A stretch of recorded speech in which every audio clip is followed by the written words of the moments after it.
Okay, so I'm going to show you how to use FSD.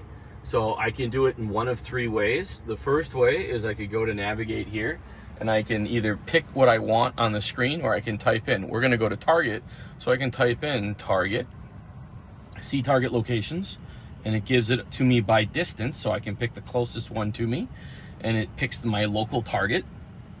And right here it highlights FSD, so I can press and hold that to go, or I can start driving and press the FSD button on the steering wheel. Another option I have is I can use the voice command system. So I can click on this, take me to target, and it finds again, searches by location. I'll click the closest one, and it brings it up. The last option to go to target is if you know where it is, and if you want to park in a specific spot, you can zoom in on the map, and I can go to a specific area, and I can hold and drop a pin, and then I can either add it to favorites or I can go. I'm going to hit go, and now it's mapping out my area. So I'm going to go from a park. So I'm not touching the brake, the gas, the steering wheel, nothing. I'm going to press and hold this, and we're off. So we're going from a parking space. My hands are free and clear, and we're going to go. I don't have to do anything between now and there. When I get there, I will have to take over to find a parking space. But now we're just going. I'm still paying attention. This is supervised self-driving. So this camera is watching me to make sure I'm not daydreaming or sleeping or doing something else.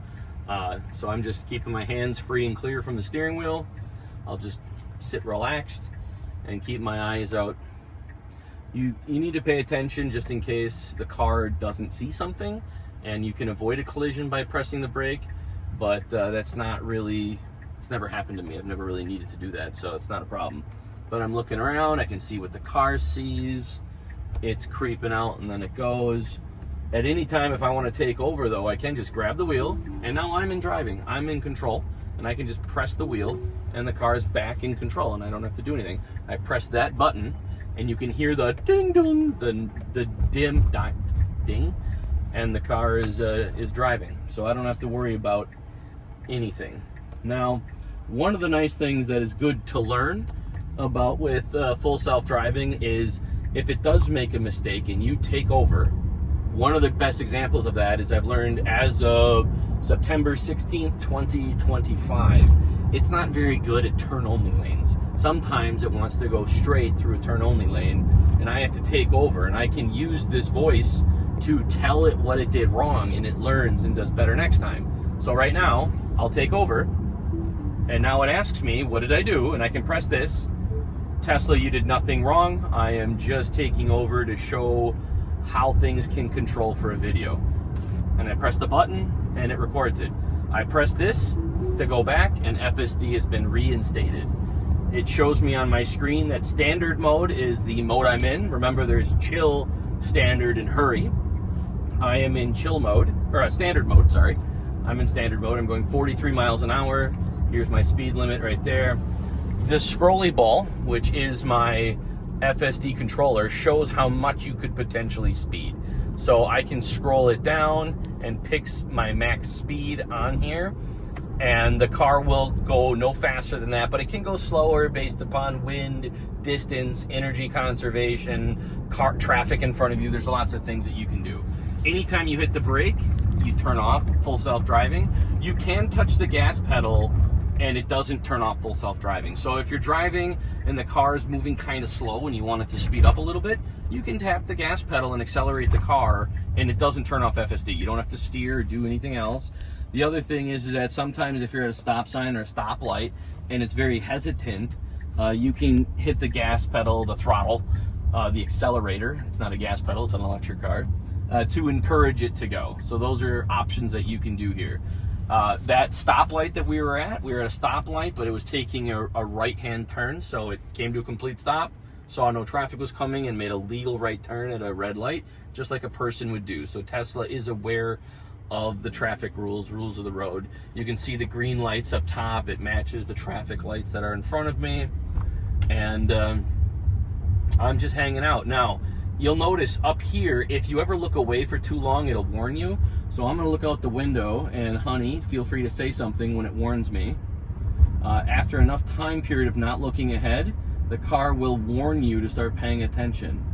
So I continue to not look. Now it's yelling at me, so I'm going to grab the wheel and just grab the wheel. I give it a little wiggle, not enough to turn off FSD, but a little wiggle, and it's just warning you, hey, pay attention.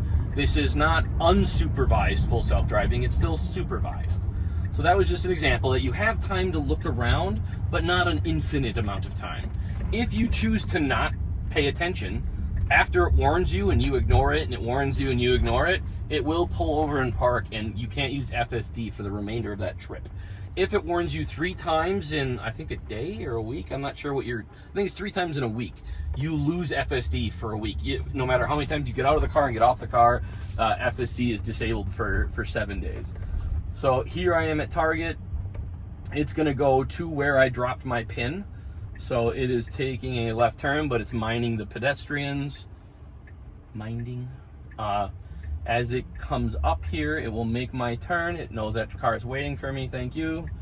And I'm gonna come into here. I'm gonna choose to park farther back. So I'm going to take over now because it's coming to the end of my target. So now I'm in control. I am driving now, and I am going to park on the left side over here. So I'm gonna do a little wig here, and I'm picking, all the spots are highlighted. I can pick where I wanna go. So I just touched it and hit start, and that's it. Now I just hang out, and its speed of parking varies.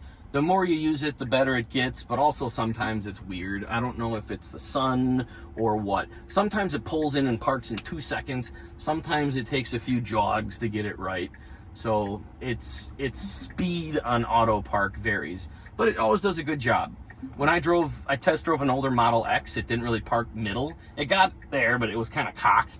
Our Juniper, our Tesla Model Y Juniper, is always parked extremely well. So I've been very happy with the auto park feature. So I can see the cameras, where my proximity is to the other car, and we're done.